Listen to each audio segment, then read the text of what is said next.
Tour for the first round of the FCS playoffs. Now, I got to be honest with you guys.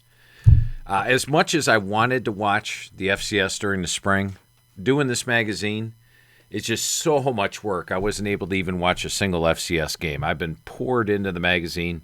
Just finished the second write-through process of the magazine, which is going through a stack, sometimes 1,000 pages on a team, read every article on the team, then go through, rewrite it. It's pre-spring writing it. You get the updated roster. You've got all the freshmen added to the page. Get it updated. We're now entering the third write-through of the magazine, starting to talk to the coaches, watching all the spring games, making sure we got all the projected 3 deeps and 4 deeps that we have at the bottom of the page in line. It's hectic. We are putting out the magazine. It's going out in June. June 15th is the final date to the press. We're actually going to get a 1-week turnaround. And the beautiful thing is now, this year we struck a deal with FedEx.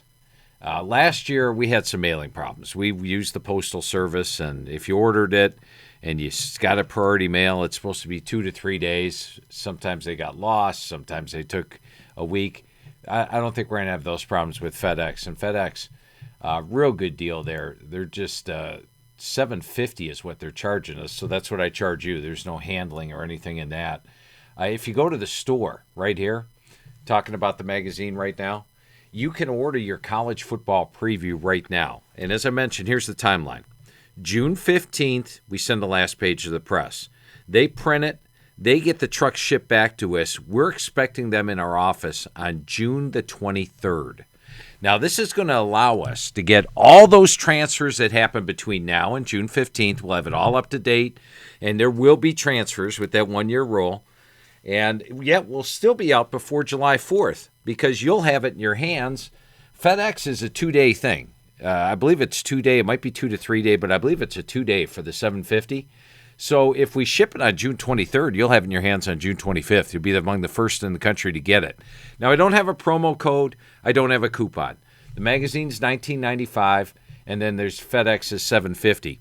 Your best deal is the double deal, where you get 2 magazines. We can fit them in the same $7.50 price, and you get it. So you just pay $7.50 for shipping for 2 magazines. That cuts it down to $3.75 shipping per magazine. But just go to the store here at philsteele.com. You can click here on the double deal. And when you click on the double deal, go to the cart here and take a look at it. As you see, it's $37.25 plus the $7.50 would be $44.75. But the beautiful thing about ordering it right now, and the advantage to ordering it right now, is we're ordering them first come, first serve. So we are shipping out. The first ones that get ordered are the first ones shipping out. So you could be the first in the country this year to have the magazine in your hands. As soon as that truck arrives, we're shipping them. And we're shipping them FedEx. So you should have them in 2 days, like June 25th, well before July 4th. Now, if you order it later, let's say you want to wait till June to order the magazine, you may be like 2 days later, because there's a lot of orders that we have to ship out. We can't ship out that many magazines all in one day. So get in now, and you'll be on that first day shipment. Just go to the Phil Steele store and click there. Now, as I mentioned, I haven't been watching the FCS, but let me show you the beautiful thing about Phil Steele Plus. Phil Steele Plus is going to make you and I both an expert on the FCS by the end of this Phil Steele Plus thing. Even though I have not watched a single FCS game, I don't know who the quarterbacks are. I don't know who the running backs are, but you know what? You and I are both going to go through this, and we're going to be experts on this thing in the short term. So let's start off with the first game. South Dakota State is the number 1 seed. So I'm going to put them on the right. They're the home team, and they are taking on Holy Cross. Now, you would expect this to be a mismatch, and by looking at the average game grades here, average game grades take into account not only the score of the game, but the yards, both offense and defense, and most importantly, the opponent. That's very, very important. As you can see here, you beat a team like Southern Illinois 44-3, you're going to earn 105.6 grade. So that's pretty doggone good.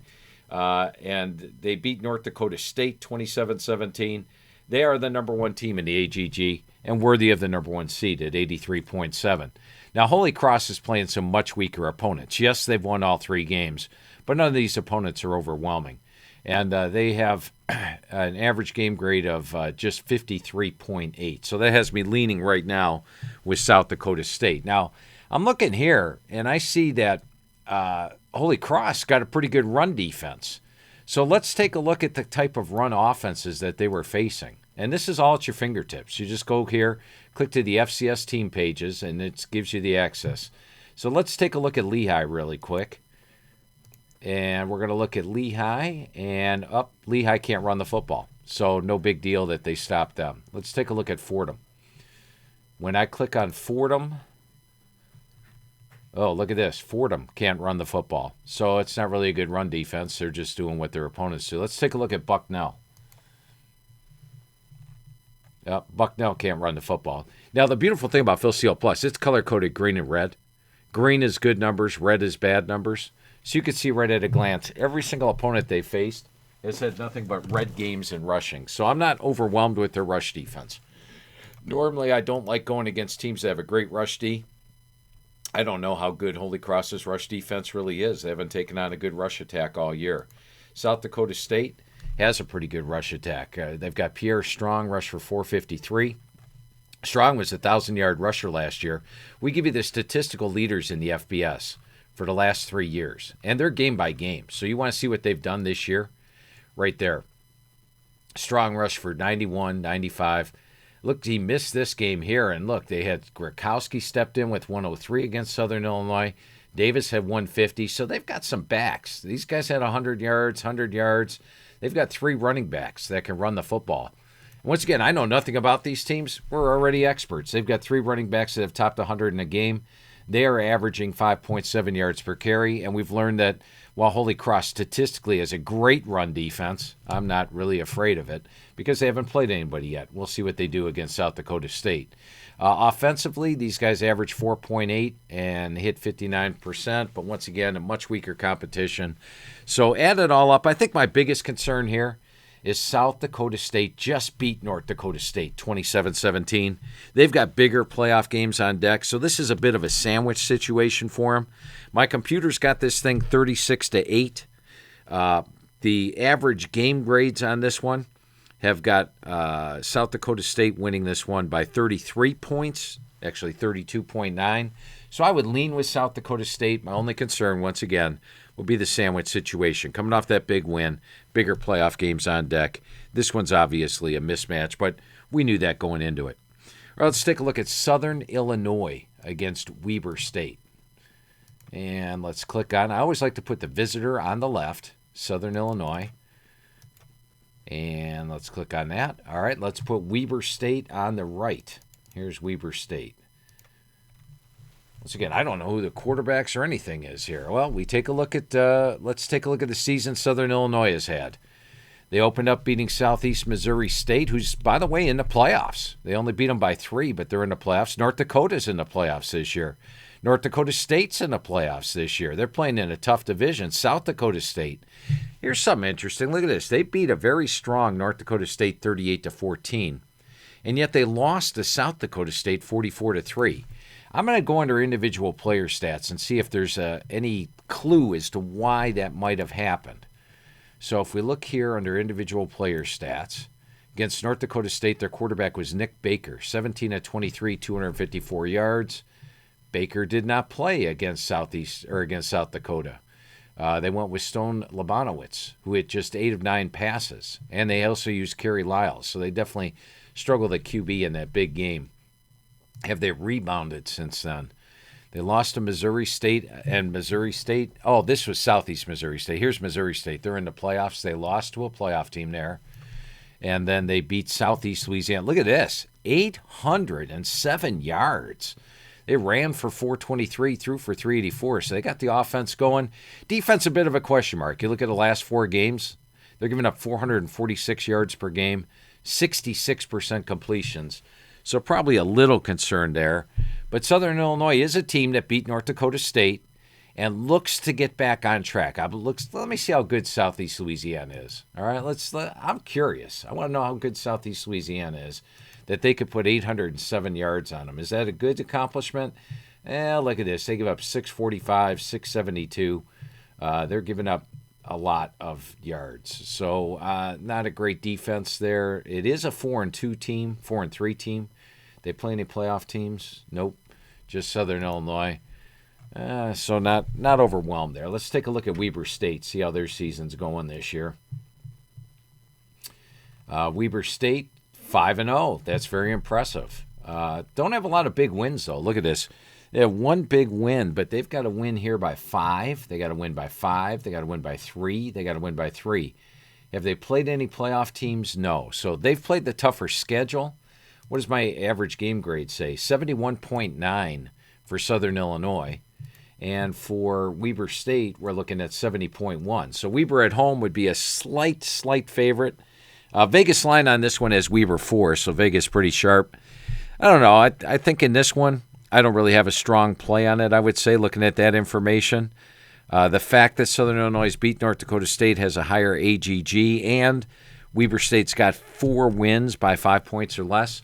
I'm going to give a slight lean with Southern Illinois. They won't be one of my top 3 plays, but slight lean here on Southern Illinois. I do like that 807 yards, although it did come against a questionable defense. Well, let's move on to James Madison against VMI. Let's learn a little bit about these guys. I would imagine that James Madison, a powerful program, is the home team. And VMI, now look at this, guys. Here's what I think of when I think of VMI. And I do look at the FCS every year. VMI is a losing program. Look at all this red. They didn't even win a game in 2017. They won 1 game in 18. 1, 2, 3, 4. They've got up to 5 wins in 19. And now here they are. They only have 1 loss this year. That's impressive, but, this is going to be their first playoff game in forever. So you got to wonder if they're ready for the playoff atmosphere. Meanwhile, James Madison, they made it all the way to the championship game last year. Remember here on Phil Steele Plus, I gave you at North Dakota State plus the points over JMU, and North Dakota State pulled the upset. But JMU had a hell of a defense last year. I remember talking to Coach Houston at East Carolina. He said they were going to have a hell of a defense. They did. They allowed 269 yards per game. Once again, haven't followed them, but, look at this defense again.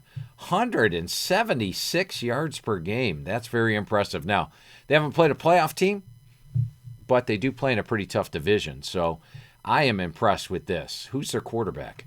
Last year was Ben DiNucci. He was a Pitt transfer. This year it's Cole Johnson. He's hitting 67%, but only a 4.4 ratio. They run the football well, 231 yards per game. These guys gave up 270 rush, 271 rush. There is a definite defensive advantage over here. That's got to be the best defense in the FCS at 176 yards per game. Average game grade stands 76.4 to 67. I can tell you my computer actually forecasts this thing at James Madison 38 to 14. So you're laying 14.5.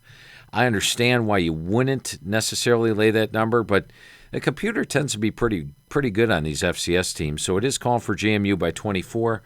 Being a handicapper, you look at the fact that VMI has never been in the playoffs. They're a team that's had a losing record. They may be a little caught up in the playoff atmosphere. JMU's a team that's used to the playoffs and has a hell of a defense. I'm going to lean with James Madison, minus the points in that one. All right, let's take a look at the next one. Let's go with Missouri State against North Dakota.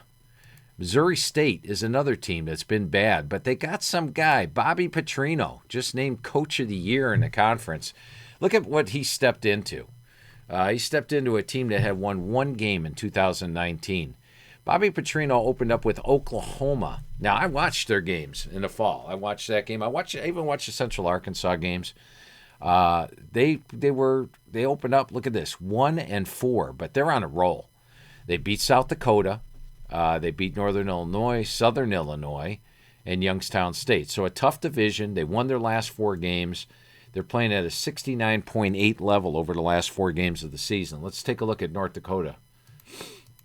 North Dakota runs the football well. Otis Welsh, 570 yards, 7.5. Their pass game, pretty good. Tommy Schuster is their QB. Let's take a look at the individual stats, see how he's doing. Now, Schuster, they got a 4-1 ratio the last 2 weeks. That's pretty good. 8-3 on the season. Meanwhile, here's the one thing I'm looking at with Missouri State. Their quarterbacks have a combined ratio here. Let's see who their quarterback is for this game. Jaden Johnson's back. Jaden Johnson looks like he missed 2 games. Now he came back, hit 6 of 12, did throw 2 touchdown passes. And Matt Struck started and hit just 1 of 6 in that last game. But he only has a 3.6 ratio. So their top 2 quarterbacks, a 5.7 ratio. They only run for 3 yards per game. So it's not an overwhelming run game. And it's not an overwhelming pass game.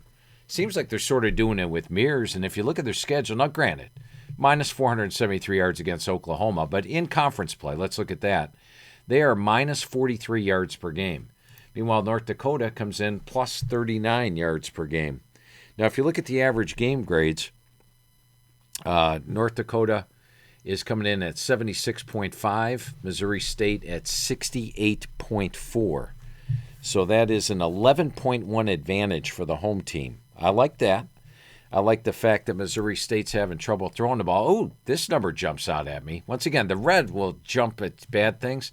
38 sacks allowed. 15%. So they're running an offense where the quarterback is under duress. And this is a playoff game. You don't want to be in that situation in a playoff game. So you have a team that hasn't done well, that made the playoffs. They're happy to be there. And this is a North Dakota team that actually beat, remember we talked about South Dakota State being the number 1 team? They beat them by 11, 28-17. Now, they did lose their last game.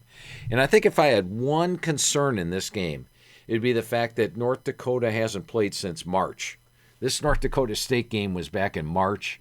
They've had their last 4 or 5 games postponed, 3, 4 games, something like that, and now they're playing. But at least we know they're fresh. And the one thing I learned this year, I used to put a lot of emphasis on the fact that the team hadn't played for so long. But what we saw this year was teams that hadn't played for 3 or 4 weeks actually played pretty well. So I'm not going to count that as a huge negative. I've got them coming off a loss. Prior to that, they had played very well. They beat a South Dakota State team by 11. That's the number 1 seed in the playoffs. The average game grades, like North Dakota here, Missouri State, I should say, is giving up 38 sacks, 15%, only average 3 yards per carry, and their quarterbacks have a negative ratio. I'm going to go with a play here, my top play for this. I'm going to go with North Dakota, minus 6.5 over Missouri State. That's North Dakota at home, minus 6.5 over Missouri State. All right, got 4 more games to break down. Let's get rolling through them.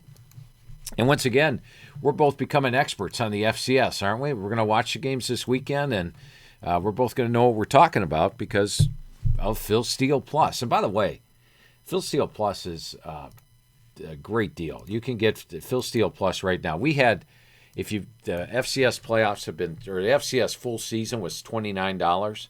Today, since you can watch this, I'm going to let you take $20 off. Just go to the Phil Steele store over here. When you go to the Phil Steele store, click on the FCS Plus access and type in the code word playoffs21. And when you do that, you'll get all 4 weeks of the FCS playoffs. You'll have everything we're looking at here today for $9. It's my way of saying I want you to get used to using Phil Steele Plus, because then I know once you've had it, you will want Phil Steele Plus, and you will need Phil Steele Plus during the regular season of college football. And thank God we're going to have a regular season this year. All right, let's go to the next matchup, though. Sam Houston State's at home, and they're taking on Monmouth. Now, Monmouth has been a pretty good team, so Sam Houston. We know both these teams are pretty doggone good. Monmouth only played 3 games this year. Not liking that, but how about this Kennesaw State game? Now, Kennesaw State's a good team. Let me see if they're a good team this year. We're just going to click on Kennesaw State here. Oh, yeah, they're a good team. They were 4-0. They were favored in that game, and they lost 42-17. Now, and wow, look at this. Monmouth had a 492 to 328 yard edge against a very good Kennesaw State team. That's impressive. I like that. So this is a Monmouth team that steps in here. They get pressure on the quarterback, 15% sacks, 5, 4, and 6 in their 3 games. They run the ball well, 5.1 yards per carry. Tony Muskett, their quarterback, only 3 games experience, but you got to like the 8-0 ratio there. Meanwhile, when we take a look at, that's Kennesaw State. Let's take a look at Sam Houston over here. Sam Houston State. Oh, where the hell? There it is, over there. Sam Houston State. All right, their quarterback is the same quarterback they had last year, Eric Schmidt, hitting 62% with a 14-7 ratio. They run the ball well, as you would expect. They're a good team.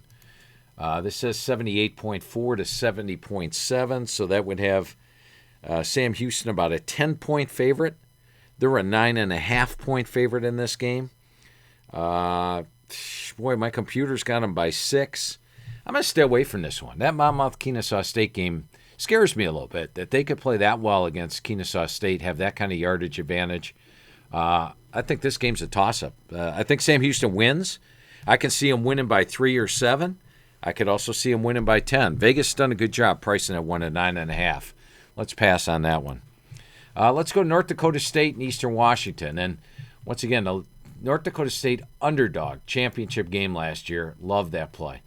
But now they're not quite the same team they were last year. Look at this. They've actually lost twice. And not only lost twice, they lost to Southern Illinois by 24. They lost to South Dakota State by 10. And they are taking on Eastern Washington. Now, Eastern Washington also a regular playoff team. They do have their quarterback. Look at this. Eric Berry was a quarterback here in 18. Eric Berry was a quarterback in 19. Eric Berry's a quarterback here in 2021. He is hitting 18 touchdowns, just 6 interceptions. They got a pretty good running back in Tamarick Pierce, averaging 5.6. Little concern with the run defense the last 2 games. You got to be able to stop the run, but this is not your typical North Dakota rush offense. Look at this. North Dakota rushes for 286, 6.4. They dominate on the ground, and they do well in the air. 288, 6.4, and 182 yards passing. This year, just 203, about 100 yards below what they normally get running the football. And they're only hitting 51%. Remember, they had a quarterback in Trey Lance last year who's going to be a first-round draft pick when they won that championship game. But as we know, Trey Lance did play here against Central Arkansas, but then opted out. So it was Zeb Nolan. I believe he's a Iowa State transfer. And he was the quarterback. It looks like he got injured in that South Dakota State game, or he only had one pass, so he might have got injured. Cam Miller took over, hit 9 of 16 in that game, and they ended up losing. So this is not your typical North Dakota State team. Defensively, last year they allowed 275.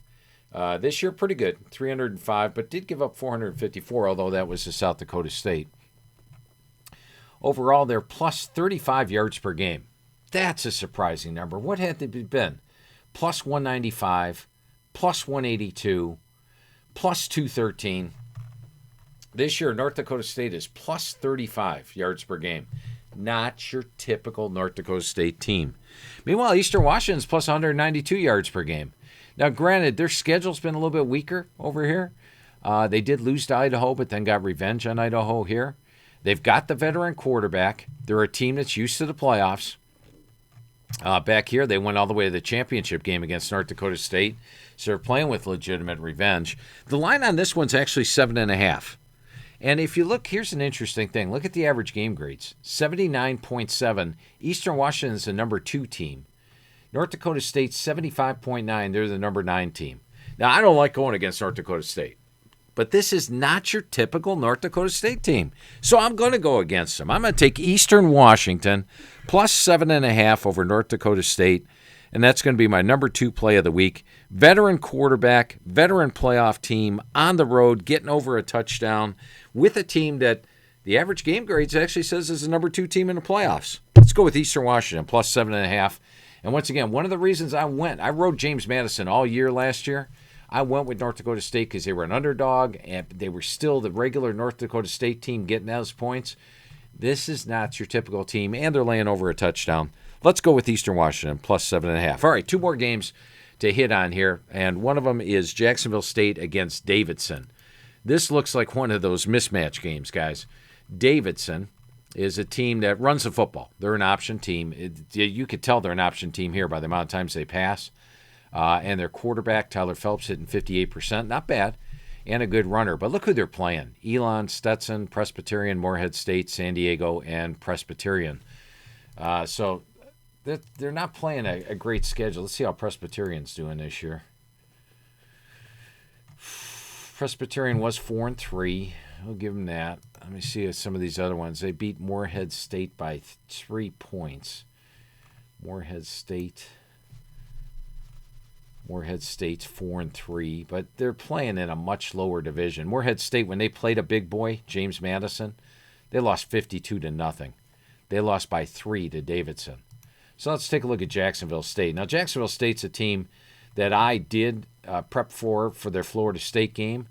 Now, they had Zarek Cooper at quarterback for that game. Zarek Cooper, I believe, either opted out or transferred. If we go back here and look under individual stats. In the fall, when I was watching Jacksonville State, Zarek Cooper was the QB, very good QB. But Zion Webb now has 8 games under his belt. And if you look at Zion Webb this year, he is hitting 58% with 11-7 ratio. Look at these two runners. John Samuel, 707 yards. Uriah West, 603. So they can run the football pretty good. And the defense. Look at this rush defense. They are holding opponents to 81 yards per game, 2.6. So it's strength of defense to shut down what they do offensively. I like that. If you look at the average game grades, they're playing at a 75.9. Meanwhile, Davidson is playing at a 48.3. Once again, takes into account the strength of opponents. So they won these games, but Stetson's not a very good team, and yet they only beat them by 6. That was a 36 grade. Morehead State, they only beat them by 3. That's a 36 grade. They were playing weak teams and barely getting past the majority of them. In fact, they only beat Presbyterian by 17. They have a 6, a 3, and a 5-point win. They've got 2 losses. That's not an overwhelming Davidson team that hasn't played anybody. Meanwhile, here you're looking at Jacksonville State. They stepped on the field and played Florida State, and they gave Florida State a game, as I recall. And then let's see if they played any other tough team. They played FIU. They not only played FIU, they beat FIU on the road. I watched that game. They shut down FIU. Look at this, 6 first downs for Florida International, and they had 26. There was nothing fluky about the game. They dominated the line of scrimmage, 285-72. That's a good team here at Jacksonville State. Now, granted, that was with Cooper, but Webb has been the quarterback. They beat UT Martin, Austin Peay. So they've come through the schedule pretty good. My computer's got this one going 38-10, which is by 28 points. They've got the good run defense. They've taken on the much tougher schedule.